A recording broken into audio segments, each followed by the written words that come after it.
Class 10-এর হ্যান্ডরাইটেন question ব্যাংকের আমরা আবার 7 পেজ খুলে নিয়েছি। এর আগের পার্টে আমরা ক্লাস 10-এর এই হ্যান্ডরাইটেন কোয়েশ্চেন ব্যাংকের 6 পেজ পর্যন্ত সলভ করে নিয়েছিলাম। তো আজকে আমরা পার্ট 2-তে 7 পেজ থেকে সলভ করব। 7 পেজ থেকে যতটা সম্ভব আমি ততটা সলভ করানোর চেষ্টা করব। তবে তার আগে তোমরা যদি অবশ্যই চ্যানেলটিকে সাবস্ক্রাইব করে না থাকো তাহলে চ্যানেলটিকে সাবস্ক্রাইব করে পাশে থাকা বেল আইকন প্রেস করে দাও আর অল বাটনটা অন করে দিও, যাতে ভিডিও আপলোড করার সাথে সাথে তোমাদের কাছে নোটিফিকেশন চলে যায়। আর অলরেডি যারা সাবস্ক্রাইব করে ফেলেছো তাদেরকে অসংখ্য ধন্যবাদ। এর পাশাপাশি আমাদের ফেসবুক পেজে আমি বিভিন্ন রকম সাবজেক্টের সাজেশন দিয়ে থাকি। সামনে যারা মাধ্যমিক 2024 সালে যারা মাধ্যমিক দিতে চলেছো তাদের জন্য আমি ফিজিক্যাল সায়েন্সের নতুন একটা ভিডিও পোস্ট করেছি, সেখানে চাইলে তোমরা গিয়ে দেখে নিতে পারো। আস্তে আস্তে এবার আমি সমস্ত সাবজেক্টের নোট বানানো শুরু করে দিয়েছি যারা মাধ্যমিক দিচ্ছ তাদের জন্য। তো সেই সমস্ত নোটগুলো আমি শেয়ার করব পুরোটাই আমার ফেসবুক পেজে। আর এখানে আমি শুধুমাত্র বেঙ্গলি এবং ইংলিশের সমস্ত সাজেশনগুলো আপলোড করব, কিন্তু বাদবাকি সাবজেক্টের সাজেশন যদি তোমরা পেতে চাও তাহলে তার জন্য তোমাদের অবশ্যই আমার ফেসবুক পেজটাকে ফলো করে রাখতে হবে। আর ফেসবুক পেজ ফলো করার জন্য তোমরা আমার এই ভিডিও ডেসক্রিপশন বক্সে যে লিঙ্কটা দেখতে পাচ্ছ সেই লিঙ্কে গিয়ে তোমাদেরকে ফেসবুক পেজটাকে ফলো করতে হবে। তো চলো বেশি সময় নষ্ট না করে আমরা আজকের ভিডিও শুরু করি। ফার্স্টে এখানে আমাদের আছে যে কোন সেন্টেন্সটা কি সেন্টেন্স সেটা আমাদেরকে আইডেন্টিফাই করতে হবে। তো ফার্স্ট এখানে আছে the teacher who taught us English retired last year. যে শিক্ষক আমাদেরকে ইংলিশ শেখাতেন তিনি গত বছর রিটায়ার্ড করেছেন। তো এটা হচ্ছে আমাদের কমপ্লেক্স সেন্টেন্স। তারপর 2 নম্বর সেন্টেন্স আছে the teacher taught us English and the teacher retired last year. আমাদেরকে শিক্ষকটি ইংরাজি করাতেন এবং শিক্ষকটি গত বছর রিটায়ার করেছেন। এটা আমাদের কম্পাউন্ড সেন্টেন্স, কারণ আমরা জানি যে এখানে অ্যান্ড দিয়ে আমাদের দুটো সেন্টেন্সকে লিঙ্ক করা হয়েছে। আর যখনই আমরা দেখি যে অ্যান্ড দিয়ে দুটো সেন্টেন্সকে লিঙ্ক করা হয় তখন সেটা কম্পাউন্ড সেন্টেন্স হয়। আর এখানে যেহেতু WH ওয়ার্ড দিয়ে লিঙ্ক করা হয়েছে তাহলে এটা হচ্ছে কমপ্লেক্স সেন্টেন্স, যেটা হচ্ছে জটিল বাক্য, আর এটা হচ্ছে যৌগিক বাক্য। নেক্সটে আছে the man was feeble and the man could not walk. মানুষটা খুবই ক্লান্ত ছিল এবং মানুষটা হাঁটতে পারছিল না। তো এখানে এটা কম্পাউন্ড সেন্টেন্স, কারণ অ্যান্ড দিয়ে দুটো বাক্যকে জোড়া লাগানো হয়েছে। আর the man who was feeble could not walk, মানুষটা যে খুবই ক্লান্ত ছিল সে আর হাঁটতে পারছিল না, এটা হচ্ছে আমাদের হু দিয়ে যোগ করা হয়েছে, তাহলে এটা আমাদের complex sentence. The wounded tiger road loudly, আহত বাঘটা খুব জোরে জোরে চেঁচাচ্ছিল, গর্জন করছিল, তাহলে এটা আমাদের simple sentence. Are the tiger that was wounded road loudly, বাঘটা যেটা আহত ছিল সে খুব জোরে জোরে চেঁচাচ্ছিল বা গর্জন করছিল, এটা হচ্ছে আমাদের complex sentence. The hunter went to a forest which was dense, শিকারী একটা জঙ্গলের মধ্যে গেল যেটা ছিল ঘন, এটা হচ্ছে কমপ্লেক্স সেন্টেন্স, কারণ হুইচ দিয়ে লিঙ্ক করা হয়েছে। আর the hunter went to a dense forest, শিকারী একটা ঘন জঙ্গলের মধ্যে গেল, এটা হচ্ছে simple sentence. She bought a cup and the cup was beautiful, সে একটা কাপ কিনেছে এবং কাপটা অনেক সুন্দর, তো এটা হচ্ছে আমাদের কম্পাউন্ড সেন্টেন্স, কারণ অ্যান্ড দিয়ে এখানে দুটো বাক্যকে জোড়া লাগানো হয়েছে। আর সেই বট এ কাপ হুইচ ওয়াজ বিউটিফুল, সে একটা কাপ কিনেছিল যেটা ছিল সুন্দর, এটা আমাদের হুইচ দিয়ে যোগ করা হয়েছে বলে এটা কমপ্লেক্স সেন্টেন্স হবে। অ্যাক্টিভিটি 2-তে আমাদেরকে ডু অ্যাজ ডাইরেক্টেড করতে বলা হয়েছে। তো আছে we saw some butterflies in the garden and the butterflies were colourful, তো এটাকে সিম্পল সেন্টেন্সে ট্রান্সফর্ম করতে বলেছে। এখানে তোমরা বুঝতে পারবে না, তাই জন্য আমি খাতায় লিখে নিয়েছি। তো আমি এখানে লিখেছি, দেখো এটাকে সিম্পল সেন্টেন্স যদি আমি ট্রান্সফার করি তাহলে কি হবে। এখানে বলেছে যে আমরা কিছু বাগানে কিছু প্রজাপতি দেখলাম যেগুলো খুবই রঙিন ছিল, তাহলে যদি সিম্পল সেন্টেন্সে করি তাহলে কি করব, যে আমরা কতগুলো রঙিন বাটারফ্লাই দেখলাম বাগানে, এটাই তো বলবো। We saw some colourful butterflies in the garden. Next আছে you should work hard to win the competition, তোমাকে অনেক কঠোর পরিশ্রম করতেই হবে এই প্রতিযোগিতা জেতার জন্য, এটাকে আমাদের কম্পাউন্ড সেন্টেন্সে করতে বলা হয়েছে। কম্পাউন্ড সেন্টেন্সে করলে আমরা কি করব, যে তোমাকে কঠোর পরিশ্রম করতেই হবে এবং তুমি প্রতিযোগিতায় সফল হবে, তাহলে কি লিখবো, you should work hard and you will win the competition. তারপরে আছে this is the house where my friend lives, এটাই হলো সেই বাড়িটা যেখানে আমার বন্ধু থাকে, এটাকে কম্পাউন্ড সেন্টেন্সে করতে বলা হয়েছে। তাহলে এটা আমরা কি করবো, এটাই হলো সেই বাড়িটা, এটা হলো সেই বাড়িটা এবং এখানে আমার বন্ধু থাকে, তাহলে this is the house and there my friend lives, এটা করব। সেকেন্ড আছে I have found the lost dictionary, আমি হারিয়ে যাওয়া ডিকশনারিটা খুঁজে পেয়েছি, তাহলে এটাকে কমপ্লেক্স সেন্টেন্সে করতে বলা হয়েছে। তাহলে আমি ডিকশনারিটা খুঁজে পেয়েছি যেটা আমি হারিয়ে ফেলেছিলাম। I have found the dictionary which I had lost, she told a story which was interesting, এটাকে সিম্পলি করতে বলা হয়েছে। তো সে একটা গল্প বলেছে যেটা খুবই আকর্ষণীয় ছিল, তাহলে আমরা কি বলবো সিম্পলি বলতে গেলে, যে সে একটা আকর্ষণীয় গল্প বলেছিল, she told a interesting story.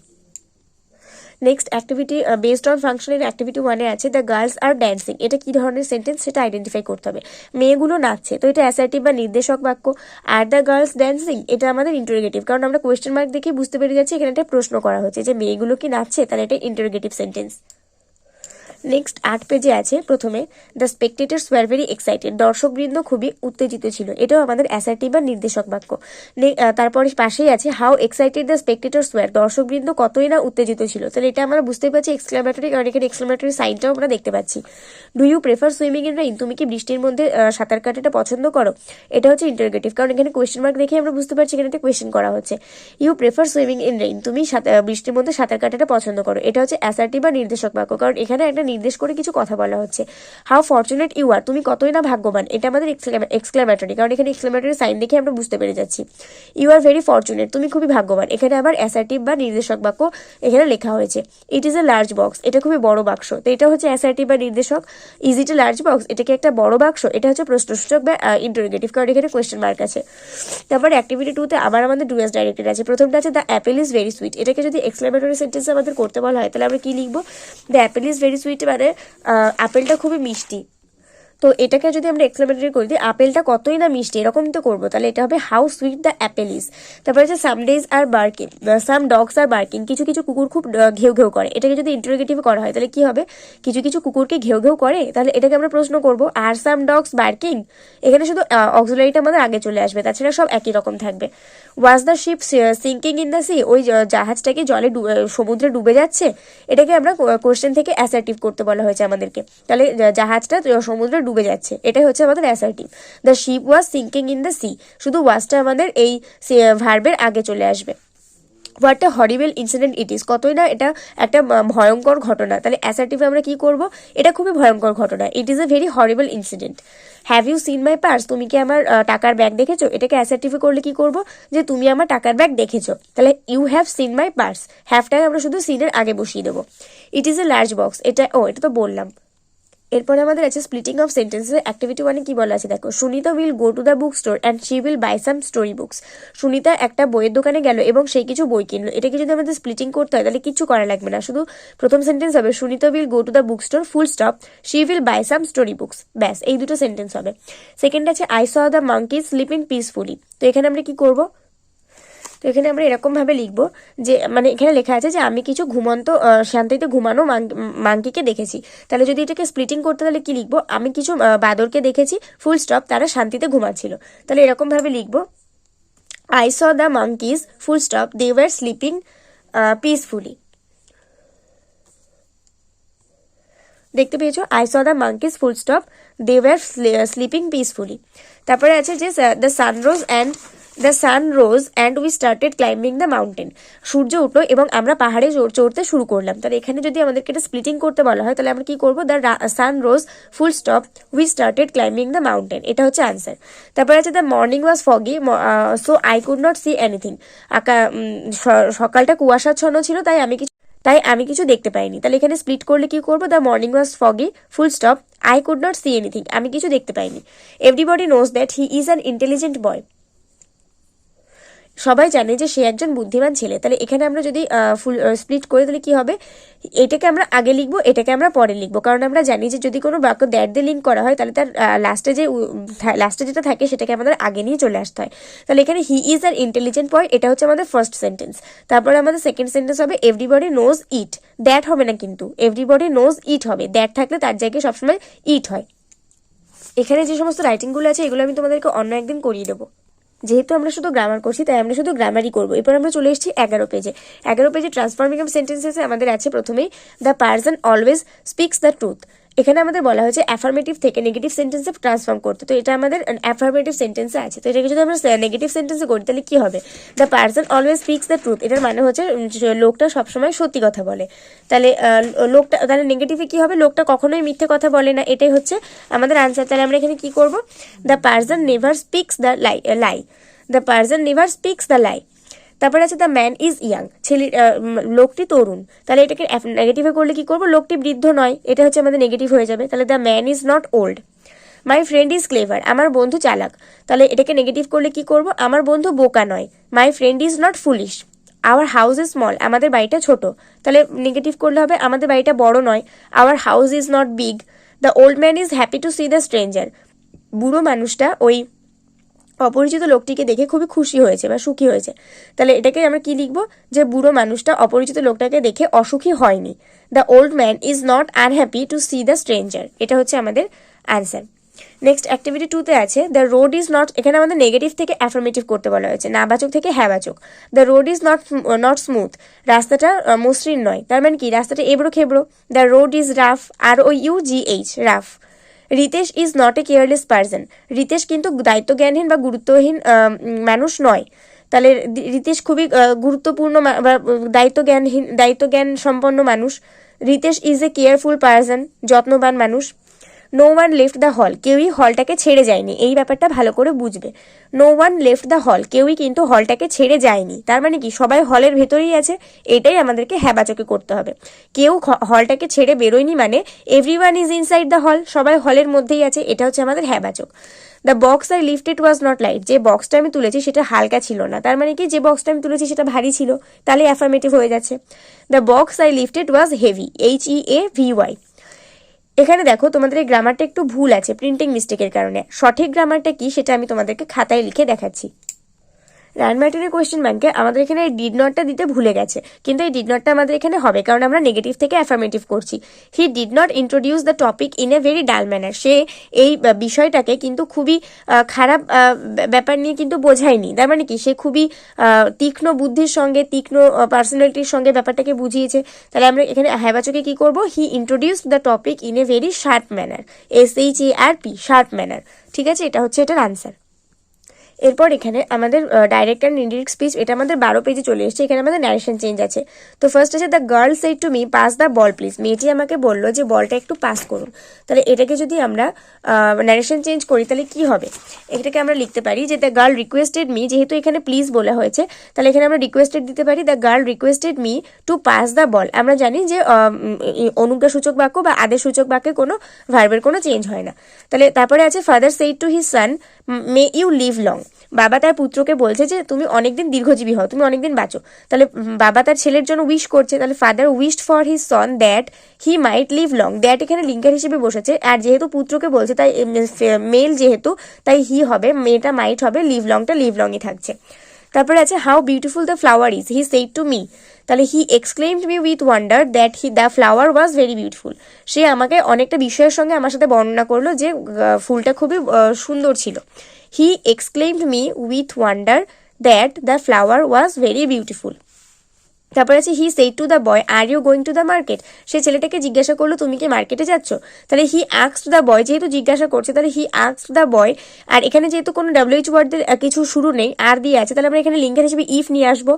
If যেহেতু মেল তাই ইউ এর জায়গায় হি হবে, আর এখানে যেহেতু আর আমাদের প্রেজেন্ট টেন্সে ছিল তাহলে পাস্ট টেন্সে আমরা ওয়াজ নিয়ে আসবো, গোয়িং থাকবে, গোয়িংটা গোয়িংই থাকবে, আর টু দ্য মার্কেটটা ওরকমই থাকবে। তাহলে he asked the boy if he was going to the market. তারপরে আছে the boy said to me I didn't receive the letter, আমি ছেলেটি আমাকে বলে যে আমি কোনো চিঠি পাইনি। তাহলে এখানে দ্য বয় টোল্ড মি হবে, সেড টু থাকলে টোল্ড হয়। The boy told me that he, এখানে আই থাকলে হি হবে কারণ এখানে ছেলেটা মেল, তাহলে হি। এবার দেখো এটা পাস্ট টেন্সে আছে, অলরেডি রিপোর্টিং স্পিচ পাস্ট টেন্সে আছে, তাহলে রিপোর্টেড স্পিচ আমাদেরকে অতিরিক্ত পাস্ট করতে গেলে কি করতে হবে, হ্যাড যোগ করতে হবে। তাহলে আমরা হি এর পরে একটা হ্যাড যোগ করেছি। হি হ্যাড নট রিসিভডটাকে আমরা পাস্ট পার্টিসিপল ফর্ম লিখবো, মানে রিসিভড লিখবো। The boy told me that he had not received the letter, এখানে যদি কোনো বিভাগ থাকতো তাহলে হ্যাডের সাথে আমাদের একটা বিনও যোগ হতো, ঠিক আছে। তো এই ছিল আমাদের ন্যারেশন চেঞ্জ। এরপরে 14 পেজে দেখো বলেছে যে ক্লজ নির্ধারণ করতে, মানে কোন ক্লজটা প্রিন্সিপাল আর কোন ক্লজটা সাবঅর্ডিনেট। আমরা জানি যে ক্লজে যে সেন্টেন্সটুকুকে আমরা ইন্ডিভিজুয়াল হিসেবে নিয়ে নিতে পারি এবং যেটুকুর একটা নির্দিষ্ট অর্থ দাঁড়ায় সেটা হচ্ছে আমাদের প্রিন্সিপাল ক্লজ, কিন্তু যেটুকু সেন্টেন্স অন্যের উপর নির্ভরশীল থাকে অর্থাৎ যার কোনো নির্দিষ্ট মানে দাঁড়ায় না সেটা হচ্ছে subordinate clause.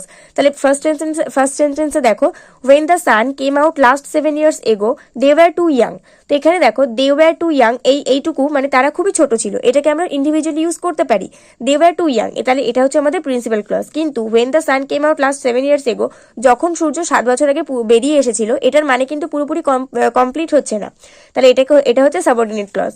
I have a friend who lives in Mumbai, I have a ফ্রেন্ডটাকে আমরা ইন্ডিভিজুয়ালি ব্যবহার করতে পারি, আমার একটা বন্ধু আছে, তাহলে এটা হচ্ছে আমাদের প্রিন্সিপাল ক্লজ। আর হু লিভস ইন মুম্বাই, যে মুম্বাইয়ে থাকে, এটা আমাদের কোনো মানেই দাঁড়াচ্ছে না, তাহলে এটা হচ্ছে subordinate clause. She entered a house which was believed to be a haunted house. She entered a house, এটা হচ্ছে আমাদের প্রিন্সিপাল ক্লজ, কারণ এটাকে আমরা ইন্ডিভিজুয়ালি ব্যবহার করতে পারি। কিন্তু which was believed to be a haunted house, যেটাকে একটা ভয়ঙ্কর বাড়ি হিসেবে বা হানা বাড়ি হিসেবে যেটা পরিচিত, এটা এই সেন্টেন্সটার উপর ডিপেন্ড করছে। তাহলে এই সেন্টেন্সটা আমাদের subordinate. I shall be obliged if you kindly grant me permission, I shall be obliged এইটুকু আমরা ইন্ডিভিজুয়ালি ব্যবহার করতে পারি, তাহলে এটা প্রিন্সিপাল। আর if you kindly grant me permission, যদি তুমি আমাকে পারমিশন গ্র্যান্ট করো, তাহলে এটা হচ্ছে সাবঅর্ডিনেট ক্লজ, কারণ এটার কোনো নির্দিষ্ট অর্থ দাঁড়াচ্ছে না। অ্যাক্টিভিটি 2-তে আছে where he lives is unknown to us, কোথায় সে থাকে সেটা আমাদের কাছে অজানা। তো এটা কোন ক্লজ সেটা আমাদেরকে আইডেন্টিফাই করতে বলেছে। তো তোমাদেরকে আমি সবসময় বলে রাখি যে সময়, স্থান এইসব বোঝালে আমাদের সবসময় অ্যাডভার্বিয়াল ক্লজ হয়। সময়, স্থান, ম্যানার এইসব বোঝালে অ্যাডভার্বিয়াল ক্লজ হয়। তাহলে এখানে কোথায় সে থাকে সেটা আমি জানি না, তাহলে এখানে স্থান বোঝাচ্ছে, তাহলে এটা অ্যাডভার্বিয়াল ক্লজ হবে। I believe that you have not made any mistake, আমি বিশ্বাস করি যে তুমি কোনো ভুল করনি। যখনই দেখবে যে কোনো দ্যাট দিয়ে কোনো বাক্য লিঙ্ক করা হয়েছে আর সেটাকে কোন ক্লজ সেটা আইডেন্টিফাই করতে হচ্ছে, চোখ বুঝে নাউন ক্লজ করে দেবে, কারণ নাউন ক্লজে একমাত্র দ্যাট দিয়ে লিঙ্ক করা থাকে। মানে যখন দেখবে যে আই বিলিভ দ্যাট, আমি বিশ্বাস করি, আই বিলিভ আমি বিশ্বাস করি, কি বিশ্বাস করি, যে তুমি কোনো ভুল করতে পারো না। যখন দেখবে যে ভার্বকে কি দিয়ে প্রশ্ন করলে সেই সেন্টেন্সটা উত্তর হিসেবে আসছে, তখন বুঝবে সেটা নাউন ক্লজ। মানে আই বিলিভ দ্যাট আমি বিশ্বাস করি যে, কি বিশ্বাস করি, you have not made any mistake, তুমি কোনো ভুল করতে পারো না, তাহলে এটা আমাদের নাউন ক্লজ, যেহেতু আমরা বিলিভকে কি দিয়ে প্রশ্ন করলে এই আনসারটা পাচ্ছি। থার্ডে আছে the man who was behind the door cut my leg with knife. এখানে হু ওয়াজ বিহাইন্ড দ্য ডোর এইটুকুকে আগে লক্ষ্য করো, এইটুকু কি আমাদের কোনো মানে হচ্ছে না, কিন্তু দেখো এখানে একজন ব্যক্তিকে নির্দেশ করা হচ্ছে, তাই না?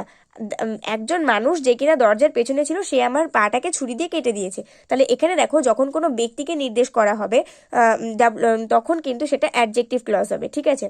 যে কিনা কোথায় ছিল, দরজার পিছনে ছিল, তো এটা হচ্ছে adjective clause. The god is gracious is believed by all, ভগবান যে ঐশ্বর্যপূর্ণ সেটা সবার দ্বারা বিশ্বাস করা হয়।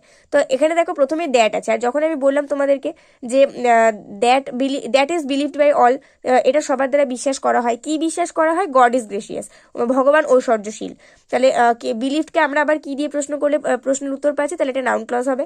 The robbers came when it was midnight, ডাকাতরা এসেছিল যখন মধ্যরাত্রি ছিল, তাহলে এখানে সময় বোঝাচ্ছে, মিডনাইট মানে মধ্যরাত্রি সময় বোঝাচ্ছে, তাহলে এটা অ্যাডভার্বিয়াল ক্লজ হবে। তাহলে এখানে আজ আমি এই 14 পেজ পর্যন্ত তোমাদেরকে কমপ্লিট করে দিলাম। নেক্সট ভিডিওতে আমি তোমাদেরকে বাকিগুলো কমপ্লিট করানোর চেষ্টা করব। তো 7 থেকে 14 পেজ পর্যন্ত আশা করছি ভিডিওটা তোমাদের কাছে অনেকটা উপকারী হয়ে উঠবে। ভিডিওতে একটা করে লাইক করে দিও, বন্ধুদের সঙ্গে অনেক শেয়ার করে দিও। আর নেক্সট ভিডিওতে দেখা হচ্ছে, ততক্ষণ পর্যন্ত সবাই ভালো থাকো, সুস্থ থাকো, মন দিয়ে পড়াশোনা করতে থাকো। আর মাধ্যমিক যারা 2024 সালে দিতে চলেছে তাদেরকে অনেক বেস্ট অফ লাক বলছি। আর অবশ্যই অনেকের টেস্ট পরীক্ষা হয়তো আজকে থেকে অনেকের শুরু হয়ে গেছে, আর কালকে থেকে অনেকেরই শুরু হবে, তো তাদেরকে অনেক ভালোভাবে পরীক্ষা দিতে বলছি। সবাই পরীক্ষা দিও ভালো করে, আর পরীক্ষা শেষে মাধ্যমিকের জন্য ভালো করে প্রস্তুতি নিয়ে নাও।